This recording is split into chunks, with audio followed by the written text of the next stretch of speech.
Flies, they are irritating, and in hot climates they can make you irrational. So I'm gonna bury my head in a load of old poo.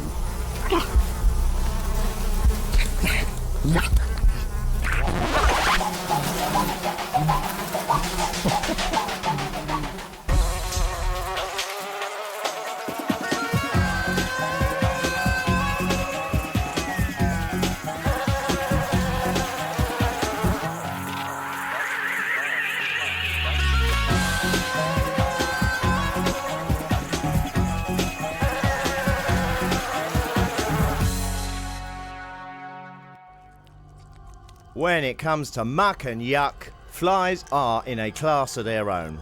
They will vomit on your food and they will wipe their poo on you. So what the hell are flies for? Do they deserve their place on the planet? This is a story about sex, murder and filth, which of course calls for a visit down to the farm.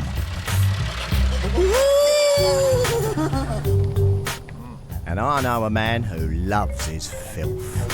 So, Jerry, you've taken me to a horse stable to show me all about flies. Exactly, yes. Jerry has devoted his career to the study of flies on What is this? Well, this is the wild world of flies right here. This is probably got every stage of the housefly, particularly that you could want to find, all in one area. That's horse manure. It's exactly. That's a pleasant pong, isn't it? Yes, but if we pull that apart and take a look. Oh, come on. Let's be men about it. Right there, you can see the larvae in there. There's eggs in there, and very soon they'll be producing pupae, and the adults will be coming off. The place will be a mass of flies, yes. And these small flies that you see hovering around here actually are being attracted to the odors, and they will breed in any decaying vegetation as well. So, Jerry, take us through the life cycle of the fly. Okay, we can do that. Of course, the adults, if we start there, mate when they're about 4 to 5 days old, and the female only mates once. And this is the fly you are most likely to have swatted. And then she'll begin to lay eggs within 24 hours. And of course, you'll tuck them away. Let's see if we can find some eggs here. They're usually down inside the habitat, out of the way of the sun. So yes, there's some right there, you can see. Those long little white cylinders. Exactly. And then those eggs will hatch in 12 to 18 hours, and they'll become larvae. There's 3 larval stages, and there should be... larvae meaning maggots. Meaning maggots, yeah, maggots we call them, and well, there's maggots everywhere. They live just under the surface. They don't want to be exposed to the light. Oh, they vanish really quickly, They do. They don't like the light at all. And is that because of what they're eating? They're kind of slightly different colour. Well, that's right. That's the food channel we see in there. That's exactly... It's full of horse poo. It is. It just happens to be for some reason. And these are the larger ones here that will soon be forming the pupal stage, which is the next part of the life cycle, much like a cocoon in a butterfly. And you can see I'll pick these up. Certainly. They're like little plastic American footballs in shape. It looks like mouse poo. Almost, very similar. And in about 3 days, the adults will pop the cap off of that and they'll be flying around, and the cycle will repeat itself. I'm sure I've seen this in wild rice. You probably have. So now we have the adult stage, which is the final part of the cycle, and you can see them right here, clustered on the surface, and they will fly away and mate and start the cycle all over again. They're happy hanging around their poo, aren't they? Oh, they are. It's like being at a cafeteria. So what exactly are flies good for? They're here to be a nuisance, but in nature they're actually here to degrade this material. This is an organic food source for them, and they actually recycle it and turn it into a form that can be used in the soil and by plants, basically. So they help plants in more ways than one. Flies are pollinators. There's probably more pollination done by flies than by bees, but the flies don't give us honey, so people manage to keep bees for that particular purpose. But if we got rid of all our flies in nature, we would suffer the consequences. So, if it wasn't for flies, we'd be up to our necks in this stuff. But not any old bit of poo will do. The heat is really, really surprising down there. Yeah, and there's probably no flies at that depth because they can't survive at that depth. Also, they have to breathe like the rest of us, so they have to choose a level where the heat's right and where they can still oxygen. Get air, yes. Chicken dumplings, sir? Why not? They do what they do, and the only problem is when they come into our own houses. Exactly. Hence housefly, which really is an inaccurate title for them. Exactly. They're not house flies, they're poo flies. Well, they are. And you never know where they've been. That's the problem. Could be a problem if the next stop was your sandwich or something. Yes, sir. And that is the biggest problem with flies. They love to stroll around on poo-poo, then vomit up on your sandwich.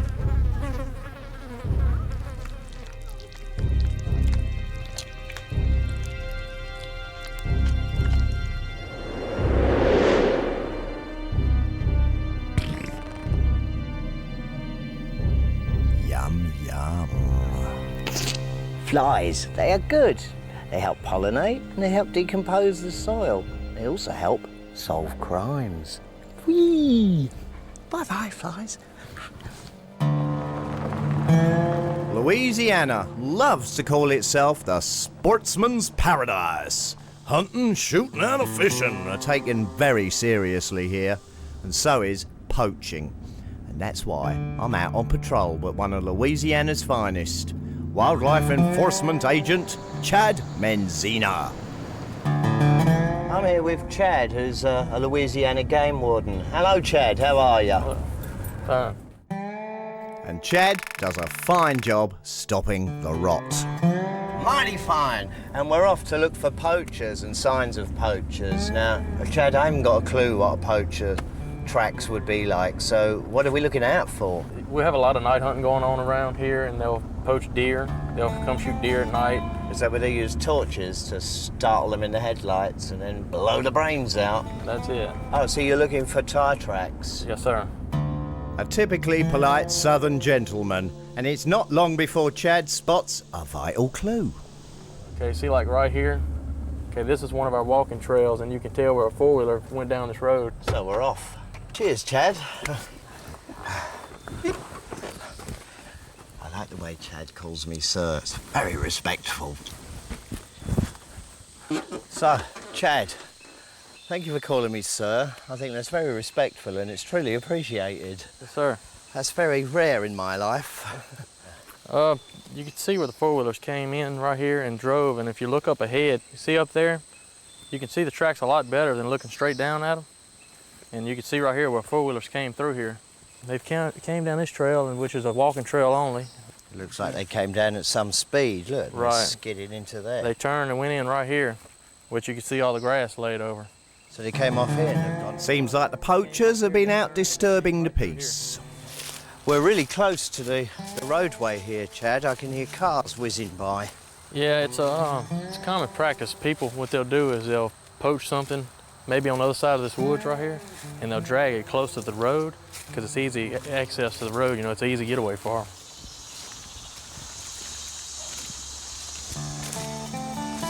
You see the tracks come around right here. There's a strange smell in the air.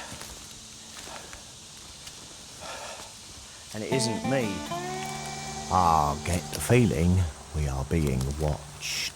Okay, look right here. Alligator right here. So, You can see an alligator in that. right. Let's see. Oh, I can see it absolutely writhing in maggots here. This is the stomach, isn't it? Yes, it is. There's the spine. I can see its legs splayed out each side. Quite fascinating. Here I can clearly see a claw and its tail. Well, I've been told alligator tail's good eating. I mean, those maggots are certainly proving that. Right. So, we've got a crime to solve, and the evidence is decaying rapidly. What we'll do is we'll call someone in that can tell us exactly how many days it's been dead and maybe determine how it died. The smell is outrageous, right? And in this heat, there's its skull, which you won't let me touch just yet until the entomologist gets here. It's a strange word. And it will no doubt be a strange bloke with a beard and sandals. No, it's a bird in wellies. Forensic scientists know that maggots and flies are silent witnesses, often holding the key to grisly crimes. And Dr. Erin Watson is a fly specialist and the FBI's hottest new recruit. And she's been assigned to our murder investigation. There's been a murder down in the woods today. The victim was shot in the head, and to catch the criminals, the forensic boys have been called in. Dr. Watson is going to search the scene for witnesses. I've got one question. I see its spine curving back up. Why would that be? Is that just because of the flesh rotting? No, in my experience, that looks like carnivore or scavenger activity.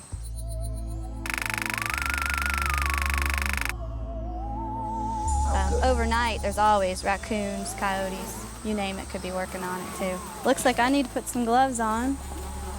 Anybody else gonna put some gloves on? Yeah, all right.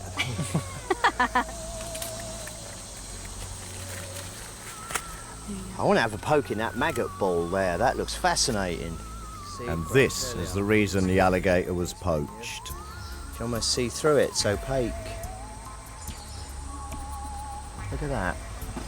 The skin of a 6-foot alligator is worth $150 on the black market. So that could have been alligator shoes. Could have been. So, we've established a motive. You see all this in here? And Erin gets knee-deep in evidence. And you can put your finger in there if you want and feel the heat that's generated from the larvae. God, that's fascinating. You can do that. You want to stick it in probably about 4 inches. You stick that right in? That maggot mass temperature can get up to about 20-25 degrees Fahrenheit, higher than ambient temperature. 99.5. Yes. By measuring the temperature, Erin can calculate when the murder occurred. Clue 1, the temperature. Next, we need to establish where the witnesses arrived on the scene. Since the head is completely skeletonized, this would have been one of the first places that the flies would have laid eggs, which would have been the eyes, nose, ears, mouth, natural orifices. Clue 2, the point of arrival. Unfortunately, or fortunately for an alligator, they don't have what we consider for a mammal an anal genital region. They have like cloaca. The flies can't arrive to that orifices to lay eggs. Can't get up its bum. Exactly. After hatching and eating their fill, the maggots flee the crime scene. That's good. What those are is post-feeding migrating larvae, fly larvae, that want to pupate. And they're not going to pupate amongst this area right here because, of course, it's a disturbed, active area, as well as the maggots are actually fleeing this smell that we smell. Even the maggots can't stand this stench for long. And if they're ready to pupate, this will tell us that the crime scene is at least 3 days old. Clue 3, maggots on the move. These maggots are actually going to be of a species called, common name, the secondary screwworm, which is Cochleomyomacelaria. They're our native first arrivers. So, first on the crime scene were the secondary screwworms. But it wasn't long before the next witnesses arrived. Oh, these are very big ones. Now, look at here. Here they are. Can you tell they look different? Oh, yeah. Hairy maggots. The hairy maggot will show up a few days into decomposition. The female will lay her eggs in the areas of the body that already have maggot masses present.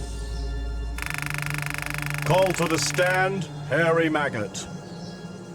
Is it the same and all the best detectives know that maggots go through 3 growth stages called instars. Most of these larvae that look like they're here present, these are third instar larvae. The fact that we found third instars indicates that the killing took place at least 4 days ago.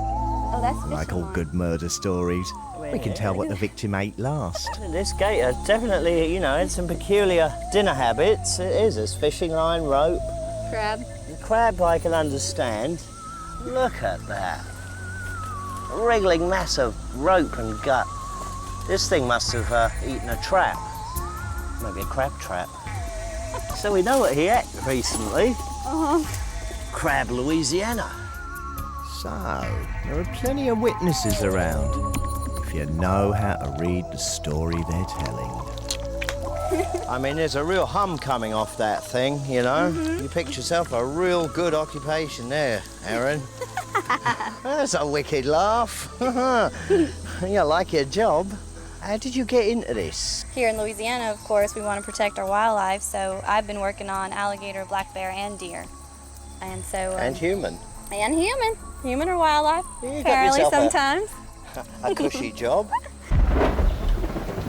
And then it did what it always does in Louisiana on summer afternoons. It rained. And we still needed to collect evidence. It looks like we got to get out of here real quick, because this is a swamp and we'll be flooded very, very quickly. But first I must get some maggots. I'm helping Erin collect samples of flies and larvae to analyse further at her lab to confirm the time of death. How do you think for you, Erin? You know? Sounds great. But festering flesh and foul feces are not the only food flies fancy. Fruit. And the glorious, wonderful world of fruit. And thank you to the farmers that grow it for us. Unfortunately, certain species of fruit flies that love fruit too. And so, a new problem. And I have a solution that doesn't involve killing off all the wildlife and insects around, everything, and does not involve chemicals. Hope on the horizon or a new threat, but we shall see if it works. Yummy yum, strawberry flavoured sweetie poos. No, they are in fact sex tourists. And every week, 100 million arrive here for a short vacation in Florida. They're Mediterranean fruit fly pupae, all males, and they've been irradiated. That makes them sterile. The visitors are dispersed into their holiday flats, these feeding trays, each holding 25,000 flies apiece. The trays are stacked in towers up to 70 stories high, and the flies hang out here for 4 to 8 days until they reach sexual maturity. Then they are ready for action. In fact, they're so keen that they have to be cooled down in this special chilled room. So much so that they're unconscious during this slightly rough treatment. That is until they're transferred to the special release box. And they're gagging. And from there on in, it's VIP treatment all the way. They even have their own plane. But they do have to share it with 5 million other flies inside the box, getting ready for the skydive onto the local female population. When medfly presence is detected, there are up to 4 flights a day. That's some 20 million flies dropped between dawn and dusk. And as they fall, the wannabe Romeos wake up in the warm Florida air and mate with any local females they might find. They outnumber the local males by 10 to 1. But our romantic Romeos are sterile, and the result is an almost complete control of medfly numbers. So the release of amorous, impotent male flies just might be the solution. Back to the dung heap, where maggots are at their happiest. So hospitals are the last place you would expect to find them, but in fact, maggots are medical heroes. This is the leg of Edie. How are you doing, Edie? Fine. How are you, John? Aha. And this is Dr. Farabella, and you're going to be treating her wound. I'm going to be treating it with biotherapy. Oh yes, a bag of maggots, in other words. In other words.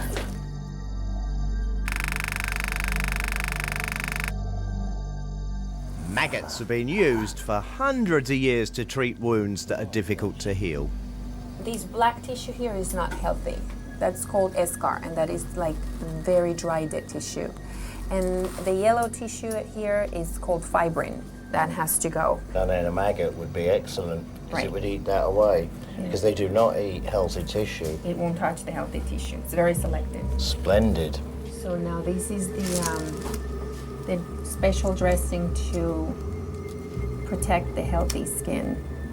We stick that around the wound so that the fluid won't harm more tissue. And now we're going to start applying the meds. My gosh, they're tiny. They are.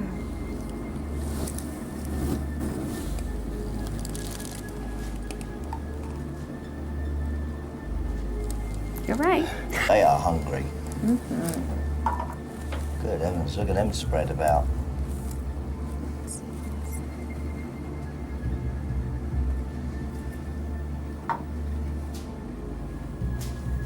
How many maggots have you put there? Usually you put about 15 maggots per 3 centimeters square. The tiny medical workers will be left on Edie's leg for 48 hours. This is Janet, and you've had this bandage on for how long now? 2 days now. What does it feel like? Not much. Little moving around occasionally. In a moment, Dr. Fadabella will know if this treatment has been successful. Well, it seems like they super glued it on for you. Yeah, I couldn't even move my ankle. Look at the fat belly on it. What a beauty. So those black ones are the dead ones? Yeah. This is gonna hurt. Good on you, Janet, because that looks very sore. Did you get them all out? I think so. Still some yellow stuff there, some more microsurgeon maggots. Go ahead. I'm gonna do one more treatment because there is a little bit of fibrin here left over. So it cleaned most of the wound, but I want this area too. So I'm going to do one more treatment and we'll remove them tomorrow. Dr. Falabella and her maggots have Janet's vote of confidence. You doing okay? I'm fine. Don't you worry. I'm fine. You take good care of me. I have no worries with you. Since you've been helping me, everything has been wonderful. The maggots are so pretty, and they will ensure Janet's wound heals cleanly. Ready. Aren't maggots all right? It's a natural thing. I'm all for natural. So maybe these megabugs with their pooey little habits ain't so bad after all. They pollinate flowers, help solve crimes, and lend us their medical skills. So the next time a fly lands on your sandwich, remember this. It might just be back from saving the world. Bye-bye from Johnny. Flies are all right. So am I.